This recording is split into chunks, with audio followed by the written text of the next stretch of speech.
Beautiful people. How you doing today? I'm Sissin, life coach, motivation speaker, and welcome to my live. Today we're going to be talking about the concepts or the ideologies of source and your higher self. Okay.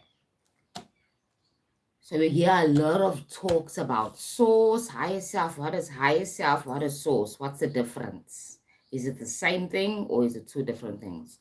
Okay, now in religion, we only taught one thing. There's God and there's angels and there's prophets and there's goes down and you know what I mean. There's archangels and all those things in the mundane world. There's pastors, there's bishops, there's archbishops and such, right? Okay, now in terms of spirituality, we see God as divine source, all right? Divine source, divine consciousness. Source is the infinite, okay? The creator of all things, the creative intelligence. It's not a person, it's not a being, it doesn't have human qualities. Compared to religion, God has human qualities. God is jealous. God has preferences. God is control. But in spirituality, divine consciousness is impartial. It is, if ever, loving and unconditionally loving all beings. Right? Divine consciousness is the universe.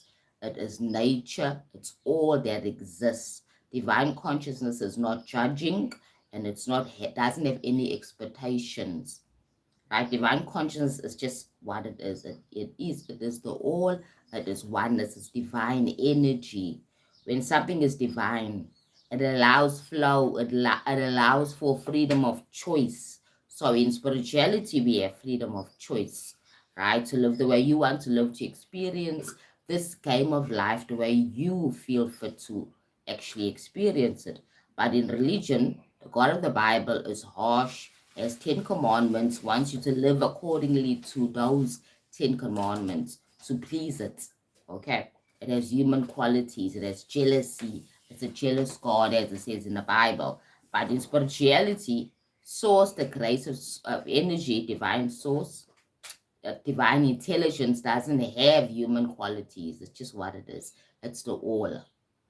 It's allowing of all things. Okay. Now, your higher self is a spark or a speck of divine source. Your higher self, every person with a soul that's on this earth has a higher self.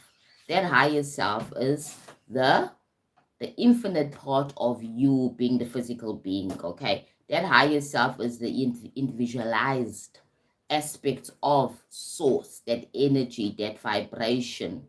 You understand? It is a guiding each person, each soul. It guides each soul, so each living person. For example, let's say there's 8 billion people on this earth right now. If that is the truth, then there's 8 billion souls, all right?